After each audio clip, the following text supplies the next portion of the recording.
اور ان اہل کتاب میں بعض ایسے ہیں کہ کتاب تورات کو زبان مروڑ مروڑ کر پڑھتے ہیں تاکہ تم سمجھو کہ جو کچھ وہ پڑھتے ہیں کتاب میں سے ہے، حالانکہ وہ کتاب میں سے نہیں ہوتا، اور کہتے ہیں کہ وہ اللہ کی طرف سے نازل ہوا ہے، حالانکہ وہ اللہ کی طرف سے نہیں ہوتا، اور اللہ پر جھوٹ بولتے ہیں، اور یہ بات جانتے بھی ہیں۔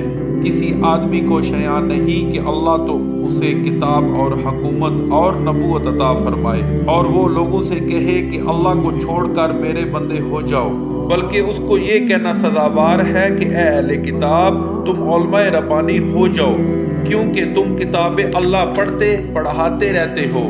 اور اس کو یہ بھی نہیں کہنا چاہیے کہ تم فرشتوں اور پیغمبروں کو اللہ بنا لو۔ بھلا جب تم مسلمان ہو چکے ہو تو کیا اسے زیبا ہے کہ تمہیں کافر ہونے کو کہے؟ اور جب اللہ نے پیغمبروں سے عہد لیا کہ جب میں تم کو کتاب اور دانائی عطا کروں پھر تمہارے پاس کوئی پیغمبر آئے جو تمہاری کتاب کی تصدیق کرے تو تمہیں ضرور اس پر ایمان لانا ہوگا اور ضرور اس کی مدد کرنی ہوگی۔ اور عہد لینے کے بعد پوچھا کہ بھلا تم نے اقرار کیا اور اس اقرار پر میرا ذمہ لیا، یعنی مجھے ضامن ٹھہرایا؟ انہوں نے کہا ہاں ہم نے اقرار کیا۔ اللہ نے فرمایا کہ تم اس عہد و پیمان کے گواہ رہو اور میں بھی تمہارے ساتھ گواہ ہوں، تو جو اس کے بعد پھر جائیں وہ بد کردار ہے۔ کیا یہ کافر اللہ کے دین کے سوا کسی اور دین کے طالب ہیں؟ حالانکہ سب اہل آسمان و زمین خوشی یا زبردستی سے اللہ کے فرما بردار ہیں اور اسی کی طرف لوٹ کر جانے والے ہیں۔